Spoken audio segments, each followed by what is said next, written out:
전두환 전 대통령 회고록 관련 얘기인데요. 바로 며칠 전에 광주지방법원에서 전두환 전 대통령의 회고록 중에서 허위, 왜곡된 내용이 들어있는 33곳에 대해서 이 부분을 삭제하지 않는다면은 출판, 배포해서는 안 된다라는 내용들입니다. 내용들은 뭐 33개 있겠습니다만은요. 대표적인 내용이 지금 5.18 과정에 북한 특수군이 개입해 있다 이런 내용도 들어있고요. 이거는 이전에 일찍이 지만원 씨가 주장해가지고 법적으로 제소가 돼가지고 이미 문제가 됐죠. 반복적으로요. 그런데 전두환 전 대통령이 지만원 씨의 말을 인용해서 참했어요.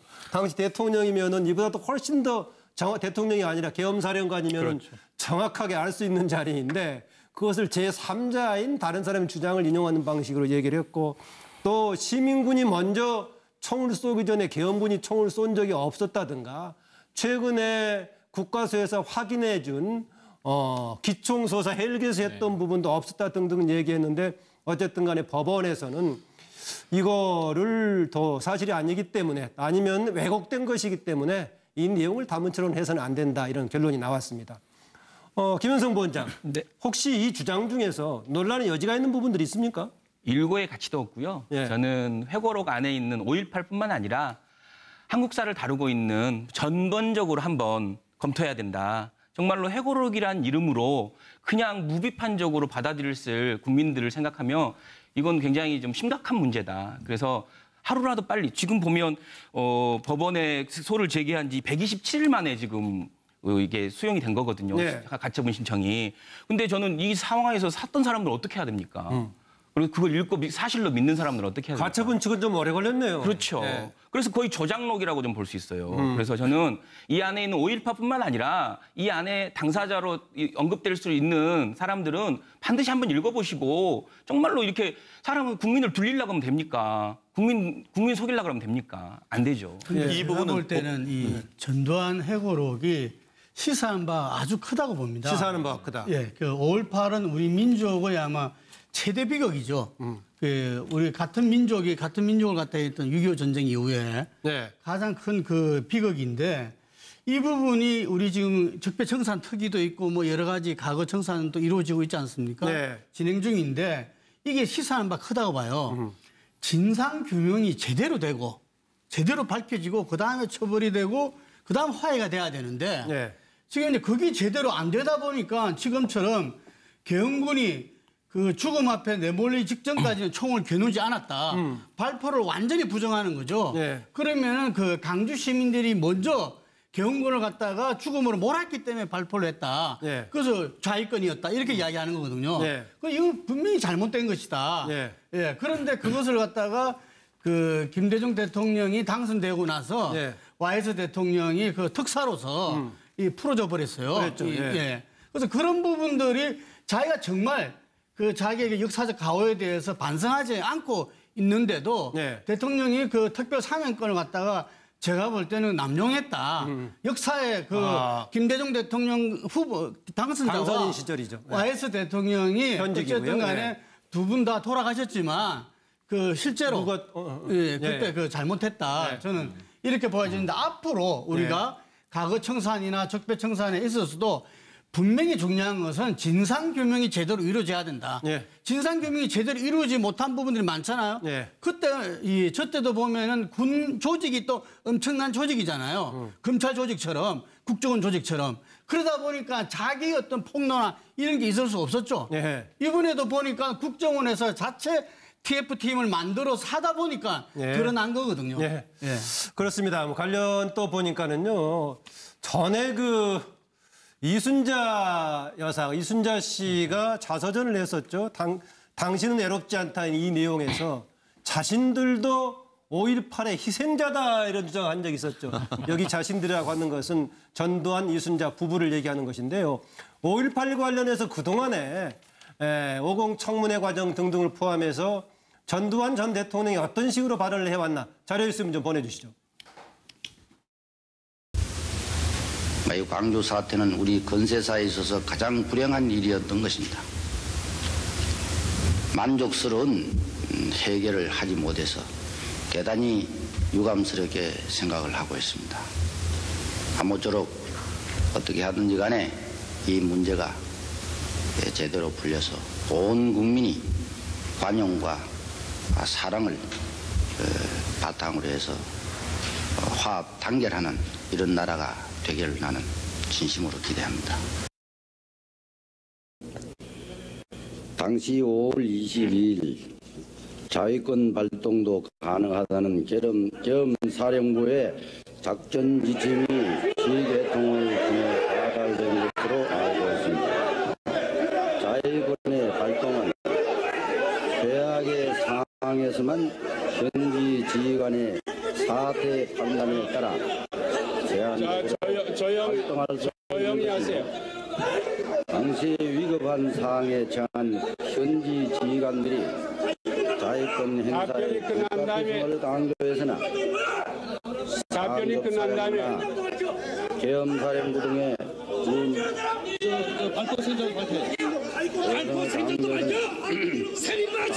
사령부나 예. 저 때가 그러니까 맨 처음 화면에 나왔던 것이 노태우 후보가 대통령이 돼서 아마 인수위 네, 과정에 맞습니다. 88년 2월 20일이면은 본인이 임기 끝나기 5일 전에 했는데 직전이죠. 사랑과 관용으로 하자라고 했다가 이후에 지금 국회에서 불려와서 막바지 했을 시기에 당시 정말 야당 의원들이 현직에 더구나 5.18 현장에 있었던 정상용 당시 의원들이 지금 화면에 보이군요. 그런데 지금 이렇게 당시 본인이 겸사령관이었었는데 지만원 씨 등의 말을 인용해가지고 책에 해고록에 쓰는 게 정말 이해가 되는지 모르겠습니다. 아니 그리고요 가장 기본적으로 본말이 전도된 부분이 있어요. 네. 뭐냐하면 그러니까 이번 그 회고록에도 이제 나오고 조금 전에 이제 이순자 씨 그 내용도 이제 그 내용인데 네. 뭐냐하면 5.18 때문에 나라가 위기에 처하니 네. 내가 십자가를 지는 마음으로 이 정권을 잡은 거다라고 지금 설명을 하고 있잖아요. 예. 그런데 그해 내내 5월달 5.18이 있기 전에 서울 지역에서 계속 시위가 있었을 때 그 시위의 목적이 뭐였냐면 전두환 집권 방지 시위였어요. 네. 전두환이 지금 대통령이 되려고 한다. 다시 군사 정권이 들어서려고 하니 네. 우리 학생들이 참을 수 이건 없는 거다. 이거는 우리 다 나서야 된다라고 해서 사실은 전두환을 막기 위해서 5월 달에 시위가 있었고 그것이 5.18까지 연결이 된 거거든요. 네.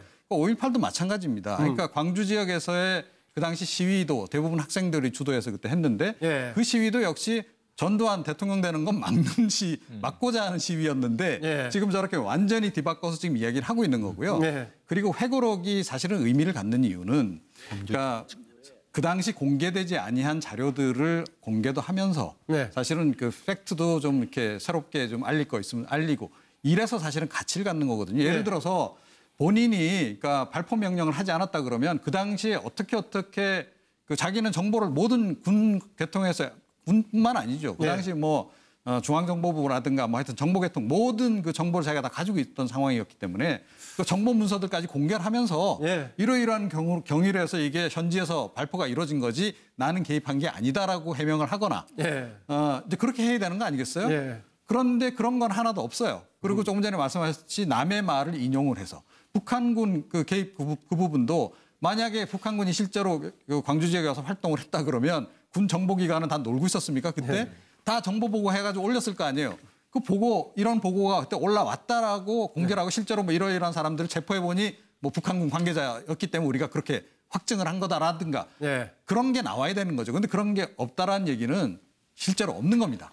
없는 건데 그걸 이제 경강부에서 결국 논리를 몰고 가려고 하니 누군가의 논객의 말을 인용을 해서 지금 저런 식으로 할 수밖에 없는 상황이다. 예, 5.18 당시에 사진에 나오는 사람을 두고 북한에서 승승장구해가지고 출세했다는 누구다 이런 대조를 하면서 지만원 씨가 얘기를 했죠. 그러니까 당사자들이 직접 나섰습니다. 대표적으로 박남선 씨 같은 경우에 바로 나다라고 얘기하는데 누구 북한에 있는 누구자 이런 얘기도 나오게 됐었는데 지금 지만원 씨 그 부분으로 지금 재판에 걸려 있죠. 황장수 소장. 예, 그래서 우리 사회에 보면 말입니다. 현대사뿐만 아니라 뭐 일제 시대 또 해방이 되던 이 해방 전후사 이런 데 대해서 국민들이 상식으로 생각하는 많은 일들을 갖다가 일부는 문제 제기를 하고 예. 그렇게 함으로써 그걸 뒤집으려고 하는 일들이 계속 있었습니다. 그래서 이런 일들이 방치되고 있는 이유는요. 결국 역사가 또 세월이 지나고 나면 이것이 또 다르게 해석될 수 있는 여지를 남기기 때문에 저는 이런 부분에 대해서 이렇게 강하게 정리를 해야 된다고 봐요. 보수 진영에서도 저런 좀 제가 생각할 땐 저거는 맞지 않는 이야기라고 생각을 합니다. 그런데 과거에 보면 뭐 카알기 폭파 사건 같은 경우에도 거기도 끊임없이 또 문제를 제기하는 사람도 있었어요. 그런데 이런 문제를 갖다가 이 규명을 하기 위한 과거사 진상규명위원회나 이런 게 구성이 되면 그 구성에 한마디로 일정한 색깔을 가진 사람들이 들어감으로써 그렇게 아니다라고 이야기해도 또 나중에 다른 사람들이 문제를 삼을 수 있는 소지를 둬요. 저는 말이 나온 김에 지금 문제 삼는 모든 일들에 대해서요. 정말로 공정하게 이 정권이 이렇게 규명위원회를 갖다가 지금 여권, 야권, 이 보수, 진보 해서 구성을 해서 정확하게 한번 이렇게 이 합의를 통해서 마무리를 짓는 과정, 그리고 국회에서 이 부분을 갖다 다시 정리하는 과정이 필요하다고 봅니다. 네.